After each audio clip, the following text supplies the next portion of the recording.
আসসালামু আলাইকুম রহমতুল্লাহ। আশা করি সবাই ভালো আছেন। হঠাৎ করে সোশ্যাল মিডিয়ায় একটা ছবি চোখে পড়লো। একজন এটা নিয়ে ব্যাখ্যা করার চেষ্টা করছিলেন, কিন্তু বিস্তারিত পড়ে যেটা দেখলাম যে উনি আসল আলাপটাই করেন নাই। ঘটনাটা কি হয়েছে, কি কারণে হয়েছে, কখন হয়েছে, এর পিছনে কি কি সম্ভাবনা থাকতে পারে, এই বিষয়গুলা একেবারেই খুঁজে পাইলাম না। সর্বশেষ তার মেসেজটা ছিল যে এরকম সমস্যায় যদি পড়তে না চান বা এই সমস্যায় পড়লে ভালো স্ট্রাকচারাল ইঞ্জিনিয়ারের শরণাপন্ন হওয়া, এইটাই ছিল তার মেসেজ। আচ্ছা, আমি তো আমার মতো এখানে এই ঘটনাটা ব্যাখ্যা করার চেষ্টা করব। এই ছবিটা বেশ আনকমন, আমাদের দেশে সাধারণত দেখা যায় না, এবং এখানে এই ছবির ঘটনাটাও আসলে আমাদের দেশের না। আমি যতটুকু খেয়াল করছি, এখানে একটা সিমেন্টের ব্যাগ দেখা যাচ্ছে, এবং সিমেন্টের ব্যাগের যে নাম সেটা আমি সার্চ করে দেখলাম এটা সৌদি আরবের। তো ধরে নেওয়া যায় এই ছবির সাইটটা সৌদি আরবের কোনো একটা সাইটের। আমরা যদি এই ক্র্যাক প্যাটার্নটা যদি আমরা একটু দেখি, মনে হচ্ছে যে দুই পাশ থেকে টান দিয়ে ছিঁড়ে ফেলা হয়েছে আর কি। কংক্রিট তো টেনশনে দুর্বল, এটা আমরা সবাই জানি। এখন কনস্ট্রাকশন প্রক্রিয়ার কোন সময়টাতে এরকম পরিস্থিতি আসতে পারে যে একটা সদ্য কলামের অংশ ঢালাই করা হয়েছে, দেখেই বোঝা যাচ্ছে বেশি দিন হলো ঢালাই করা হয় নাই। কোনো একটা কারণে বা কোনো একটা সময় এই ধরনের পরিস্থিতি তৈরি হওয়ার সম্ভাবনা থাকে, যেখানে দুই দিক থেকে টান অনুভূত হবে এরকম পরিস্থিতি। এটা একটাভাবেই সম্ভব, সেটা হলো যে কলামের ফর্মওয়ার্ক খোলার সময় এই ধরনের পরিস্থিতি হয়।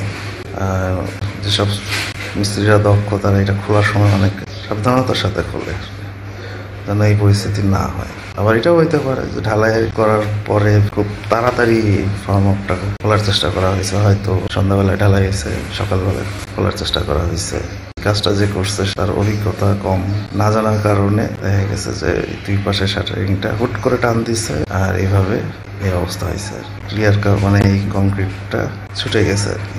যে কোনো ঢালাইয়ের ফর্মওয়ার্ক খোলার সময় একটু সতর্ক হওয়া। এখন এই ঘটনাটাকে আরো কিছু বিষয় আছে যেগুলো প্রভাবিত করতে পারে। তার মধ্যে একটা হলো, আমরা যদি একটু এটাকে জুম করে দেখি, এখানে অতটা দেখা যাচ্ছে, এই জায়গাটায় যদি দেখি ক্র্যাকের ভিতরে একটু খেয়াল করলে দেখা যাবে যে এখানে কোনো পাথর বা কোর্সাইড বা স্টোন চিপস এই পার্টিকেলগুলো দেখা যাচ্ছে না।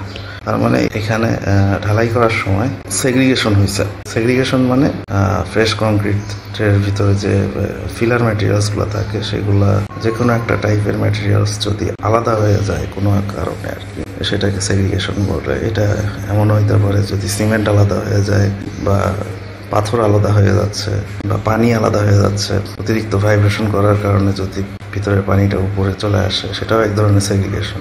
মর্টারটা আলাদা হয়ে যাচ্ছে, এটা একটা সেগ্রিগেশন। তো এই সমস্যার পিছনে কংক্রিট কাস্টিংয়ের সময় এই খারাপ ওয়ার্কম্যানশিপেরও প্রভাব আছে।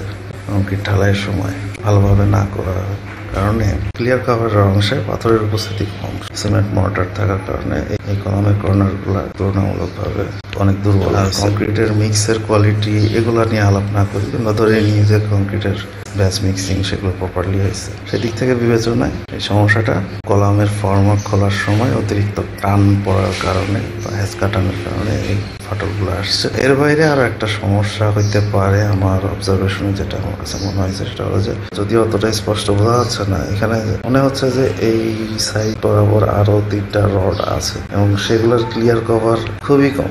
সাধারণত কলামের ক্ষেত্রে ক্লিয়ার কভার যদি মাটির নিচে থাকে সেটা 75 mm ন্যূনতম রাখতে হয়, আর মাটির উপরে থাকলে সেটার মিনিমাম ক্লিয়ার কভার 40 mm।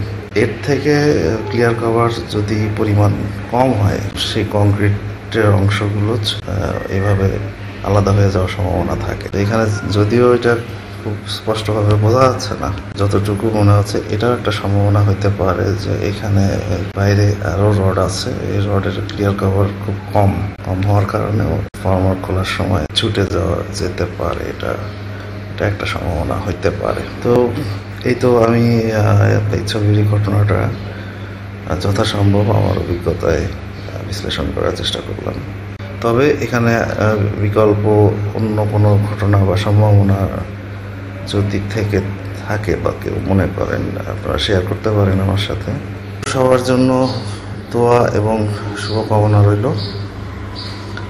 আল্লাহ হাফেজ।